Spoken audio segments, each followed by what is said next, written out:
take you guys on a cruise in the Mustang too, since it's all done, the exhaust is put on. I need to go and make sure I get all the bugs worked out on it. So yeah, let's cruise down the road and take her to the car wash real quick. Seems like every time I do a video I'm washing this thing. But just want to make sure it's not nasty. But she sounds good, she runs good. There was a tiny transmission line I think I got fixed, so that's why I want to take it for a quick test drive and make sure everything is good to go before I hand it off.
Starting this job, it was mainly just going to be, you know, a tune-up, so get it up and running. So I had to change, I would have had to change, you know, obviously cap and rotor, new plug wires, new plugs, rejet the carburetor and all that stuff, and then put a new water pump on it. So when I started getting into it, we found out that the water pump was leaking, so it did need to be replaced. And then of course it snapped one of the bolts in the block, so I had to drill and tap that, fix that.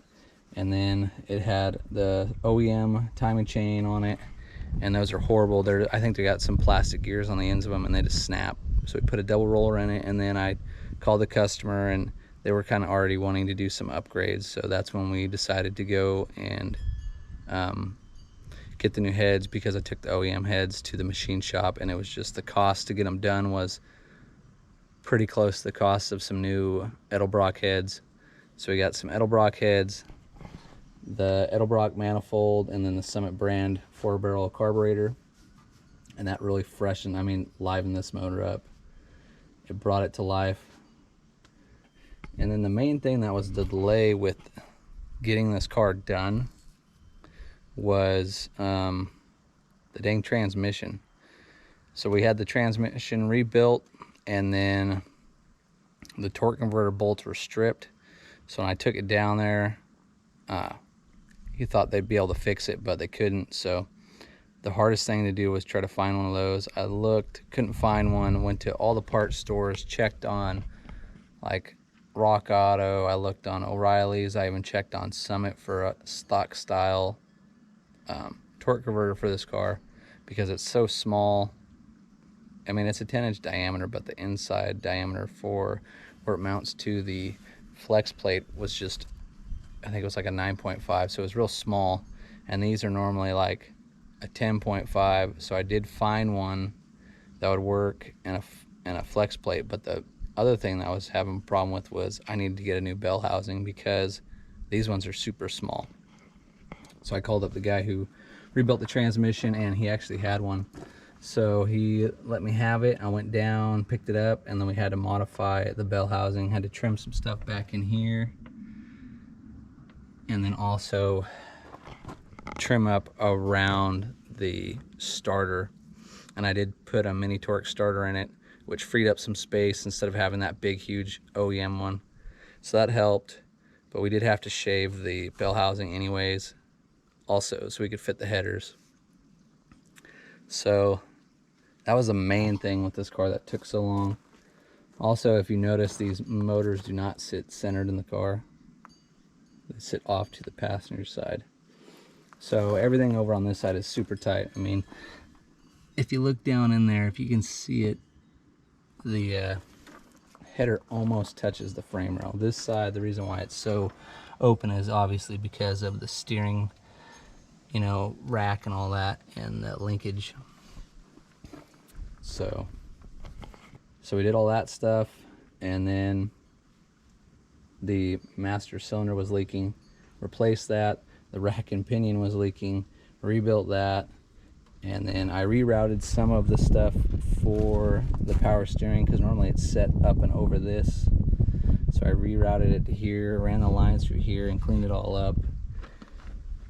And then also replaced the rag joint and put these U-joints on there with a new shaft for the rack and pinion, which helped a lot. And then I did have to do some rust repair, and I'll put a link to the video before, which kind of talks about what's been done in the motor and all that. So there's a little recap on the motor. And then for the interior of the car,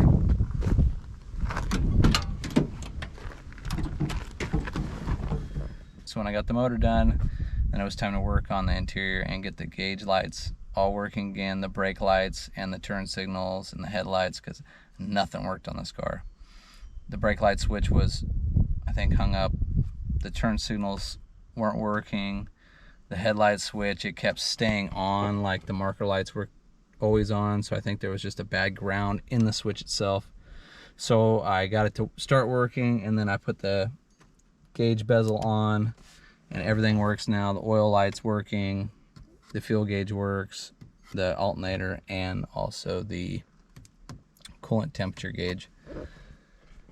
So that all that stuff's finally fixed and is good to go. Also for the interior, they do want to replace the headliner because there's some rips in it. There's a hole here, there's a rip over right here, and then also a hole back here. And it is a bowed-in headliner, which they're kind of a pain in the butt, but I have done them before. I did 2 of them. I did one on the 65 Nova that I did, and then also the 70 Barracuda.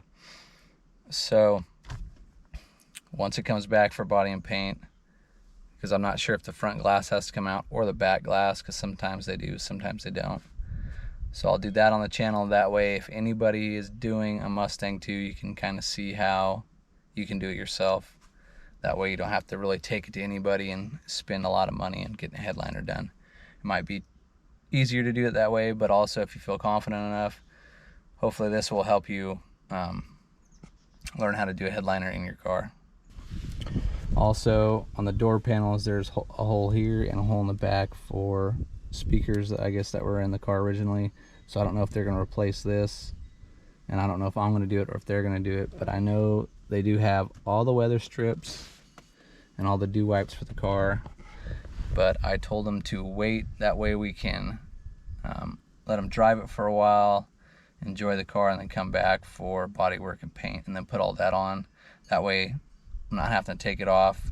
I don't want to have to do it twice, and then it just saves them money. So that's it for the interior. I mean, the seats are great.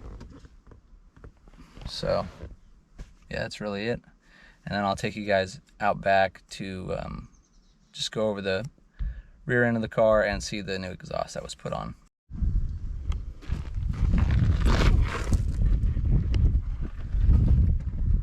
Alright, so here's what they had to do for the exhaust on the Mustang too, because normally it runs, both of them run right here.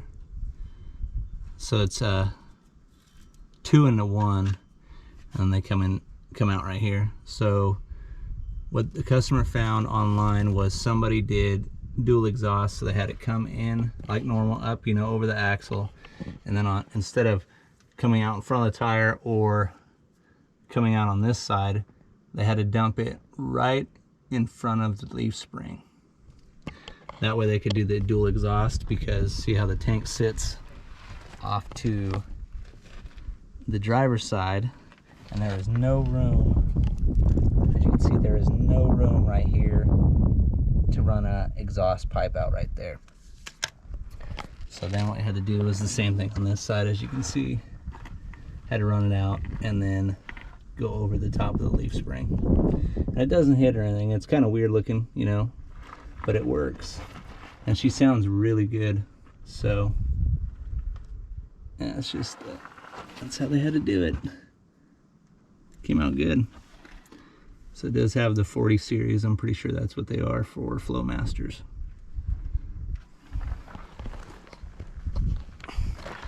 So there is the exhaust on the Mustang 2. Hey, I hope you guys liked what you've seen on the channel today, and if you did, hit that like and subscribe button. It really helped me out. It helped the channel grow, and also hit that notification bell, that way you guys can stay notified on all the new videos I put out for the project cars here on the channel. Also, I have some new cars that are supposed to be arriving. One, I think this week, which is a 65 Mustang, and then also another Mustang should be showing up within probably a month. It's just getting some engine work done, and then I'll come up here for body and paint. And then for the other cars that are behind me, the Fox body is just body work in the quarters, getting that stuff all taken care of and then primed. 56 is just accumulating parts and then getting the engine put in. And the Merc is just trying to get all the fabrication done and all that body work done and make sure it is smooth as glass. That way that thing is a showroom car. So if you guys like what you see, like I said, hit that like and subscribe button, and thanks for watching. Later.